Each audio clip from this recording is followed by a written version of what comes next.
One of the trickiest things to figure out when you're first getting into cyanotypes is exposure time. And if, like me, you use the sun as your UV source, it can be extra tricky because every day is different. Today I'm going to show you what I think is the easiest and most reliable way to figure out your exposure time using a simple test print.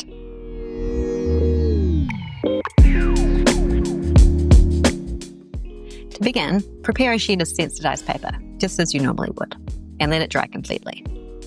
If you're brand new to Cyanotype and want to learn the whole process, you can check out my other tutorial, How to Make Cyanotypes Like a Pro. But for today, we're just focusing on exposure time. You only need one extra thing for this method, a piece of thick cardboard or a book. Here's what we're going to do. Place your negative over your coated paper, just like you would for a normal print, and put it out in the sun. Let the whole sheet expose for 1 minute.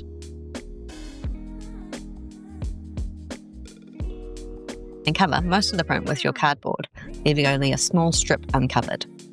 Wait another minute and slide the card up to reveal a little bit more of the print. Repeat this process, moving the card every minute. Each exposed strip will represent 1 minute of exposure time. Today I'm doing 10 strips, so that'll give me exposure times from 1 minute up to 10 minutes. I'm in New Zealand and it's late spring, November. Today the UV index is 9, which is super high. It's always helpful to check your weather app for the UV index before you start. Over time, you'll begin to connect those UV numbers with your ideal exposure times. It's a really useful habit.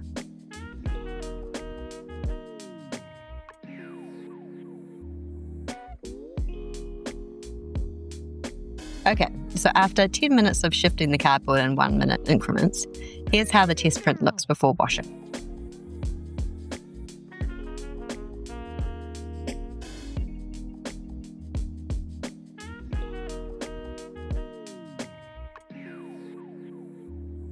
And here it is after washing. Okay, so down the bottom we've got 10 minutes of exposure and up the top just 1. You can see that the lower sections are a deep dark blue. You might think, great, that's what we want.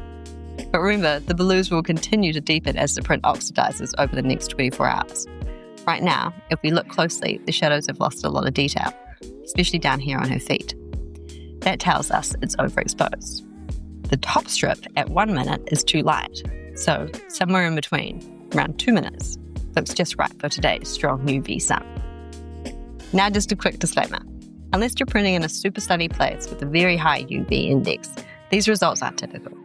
New Zealand's sun is famously intense, especially in the summer months. In other parts of the world, a 10-minute or even 20-minute exposure time might be completely normal. Also remember, the seasons make a big difference. The UV strength and angle of the sun shift throughout the year.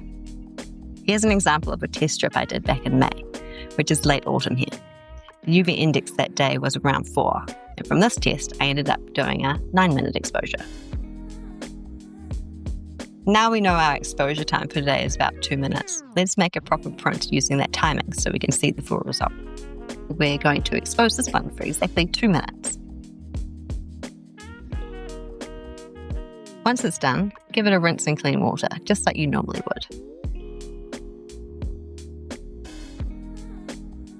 And here's how it looks straight after washing. You can already see those midtones and highlights coming through. The blue is still a little light, but remember, it will deepen as the print oxidizes. So that's how I test and determine my cyanotype exposure time. It's a simple, practical method that really helps you understand how your prints respond to changing UV conditions. One piece of advice I have, especially if you're starting out, is to write the date, UV index, and exposure time on the back of your prints. Might seem small, but it's incredibly helpful when you have breaks between printing sessions. You can look back and quickly remind yourself what worked in certain seasons or lighting conditions.